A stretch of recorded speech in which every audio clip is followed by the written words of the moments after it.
Hello everyone and welcome back to the channel. I'm your host, Mnemonic Tutor, and today we're going to unbox and review the Sony XB950N1 headphones.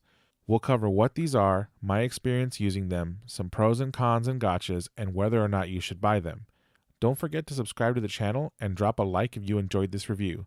So sit back, relax, and let's talk about this interesting product from Sony. So what are these? The Sony XB950N1 extra bass wireless noise canceling headphones. Man, what a name, right? These are a part of Sony's extra bass line of over-ear wireless headphones. They do have a few different models, but this is a particular N1 model. They come in matte black and matte forest green and are meant to offer the listener a more bass-heavy experience when listening to music, video, or games. So again, the XB in the model number means extra bass, and it's literally the whole point of these headphones is to give you more bass when you're listening to stuff. So the target buyer of these headphones is, well, bass heads like me. These aren't meant for audiophiles or people who don't like a lot of bass in their music and videos. If you're into genres of music that are bass heavy, like R&B, hip hop, rap, EDM, etc., and you want a set of headphones that can deliver the bass in an extra fashion, these are for you. So my initial impressions of these headphones were very average, let's say. The build quality is decent. They're not junk. They're not super high end. They're completely plastic, but they're really good quality plastic, if that makes any sense. So I don't feel like they're fragile, but I also don't feel like they're tanks. You know, like I don't feel like if I just throw them in a bag and in my backpack and it falls on the ground, they're going to survive that. But I also don't feel like just putting them on your head will break them. They're good quality. They're just average. The aesthetics are, again, decent. Right? They're not great looking, but they're not terrible looking.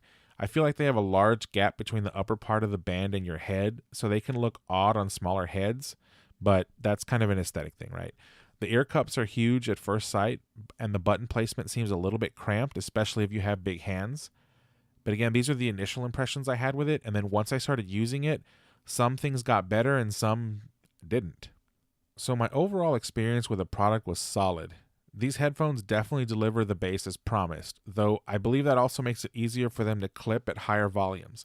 If the volume is around 40 to 60%, sometimes 75% depending on the song, the sound is excellent, with no clipping whatsoever. If you take the volume up to 90% or higher, which is very loud, you're going to introduce some serious clipping on bass-heavy tracks, especially if you have the bass boost turned all the way up, which I normally do.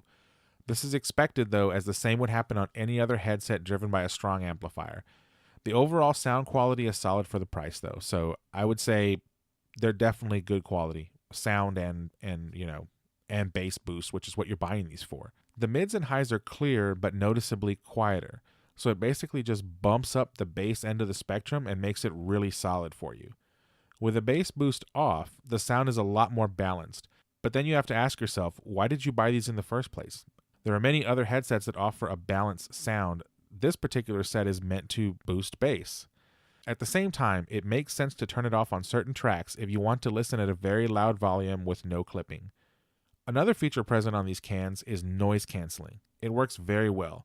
I have been using these for the last week on public transit just to see how well they isolate the sound and drown out the ambient noise, and they do a solid job.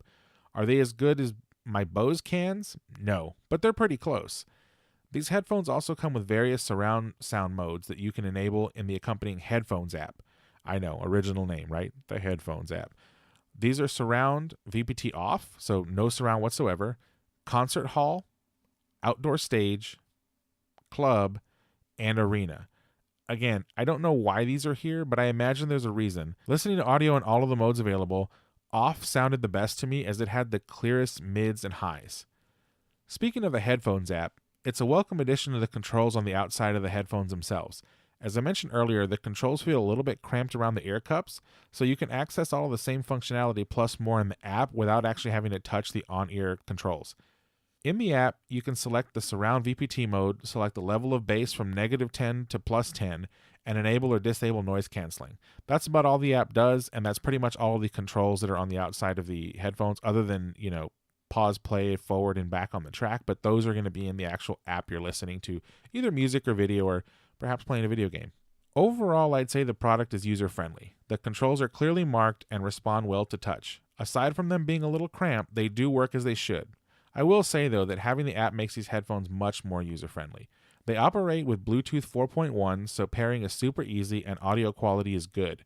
They also have NFC for one-touch pairing with devices that have NFC functionality built into them, so like your Android phones, right? The battery life is advertised at 22 hours, and after one full charge, I have yet to drain them after a week of listening every day during 2 hours of commuting daily, with some home listening thrown in for additional testing. It's safe to say that the battery life on these is excellent. Another cool feature of these headphones is that they have a built-in microphone.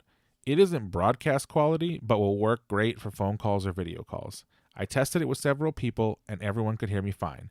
I didn't tell them that I was using the mic on the headset and received no complaints. I'll include a mic test audio snippet for you to hear how they sound as compared to a wired smartphone earbud set, as well as my reference mic. So now let's listen to a small snippet of the moon speech JFK made at the Rice University game. We choose to go to the moon. We choose to go to the moon.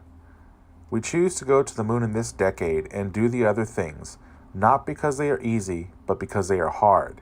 Because that goal will serve to organize and measure the best of our energies and skills. Because that challenge is one that we are willing to accept, one we are unwilling to postpone, and one we intend to win, and the others too. And now I will read the same text from a smartphone headset microphone.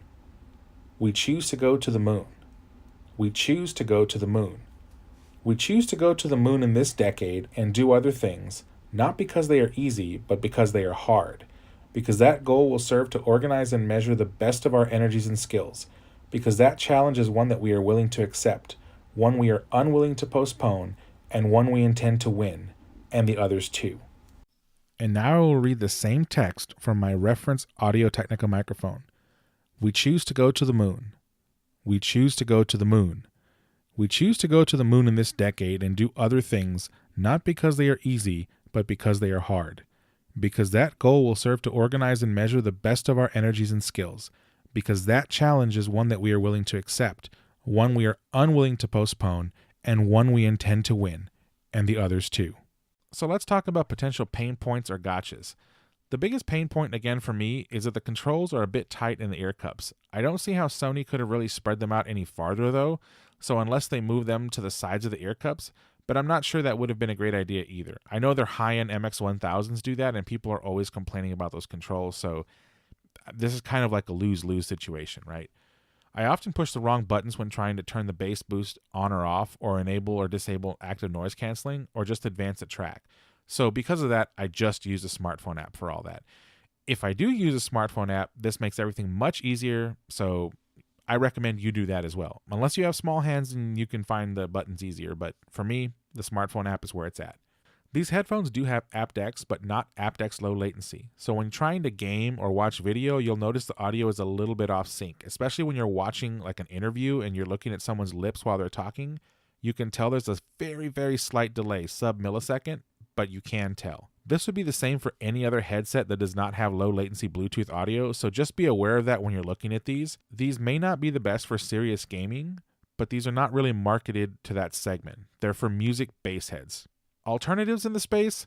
Sony has some other alternative extra bass or XB headsets. I'll list them in the description, but I haven't really tested any bass-specific headphones from any other companies. Beats, if you want to send me a review copy, I'd be happy to put them against the Sonys and see which is better. But aside from that, unless I have a reason to go buy the Beats, I'm just going to stick with these Sonys, and you'll see why. So all of this comes down to one question. Should you buy these? Well, for me, this is a pretty easy decision. If you're the target market I mentioned earlier, the answer is yes. These are a solid set of headphones without the bass boost. But with the bass boost, they're amazing for us bass heads. Throw in the active noise canceling and built-in microphone, and you have a lot of value in these. They're so much cheaper, about half the cost of the Bose QC35-2 or the Sony MX-1000s, that I give these 5 out of 5 jalapenos. So pros: good solid bass boost for bass-heavy tracks, good active noise canceling, built-in microphone, and a simple app that works flawlessly. Some cons: there's a pretty big gap between your head and the headband near the top. So if someone's looking at you kind of head on, they see these two holes, for lack of a better term, on the top right and left side of your head that go straight through the headband to whatever's behind you. These don't hug your head like most headbands. I don't know why. That's just part of the design. It doesn't affect the functionality of these at all. They just look weird, I guess is the best way to put it. So if you're into headphone style, these might not be for you. If you don't care what the style is though, and you're after the bass, these are definitely for you. Another con is the on-ear cup controls are pretty cramped and mistouches are common, at least for me. The last con is they don't have aptX low latency, so gaming can be a little off-sync as a result.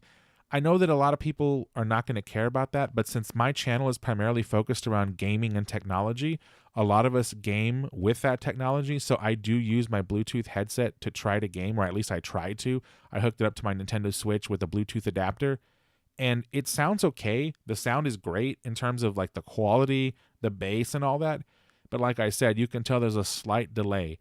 So I'm assuming that if you're playing any rhythm-based games, you're really going to have trouble with this headset, but I primarily play RPGs, and so the sound being a fraction of a millisecond off doesn't bother me at all. I just wanted to make that clear, though, so that if you're looking to buy a Bluetooth headset or a Bluetooth, headphone set that can game, you need to be looking for aptX low latency support. So what do you think, everyone? Are you going to buy a pair of these? Leave your thoughts and questions in the comments below. Thanks again for watching my content. Please like the video if you enjoyed it. It really helps me out. Subscribe to the channel if you love gaming and technology. You can also follow me on Instagram, Twitter, and Facebook, all under Mnemonic Tutor. And as always, I'll see you in the next video.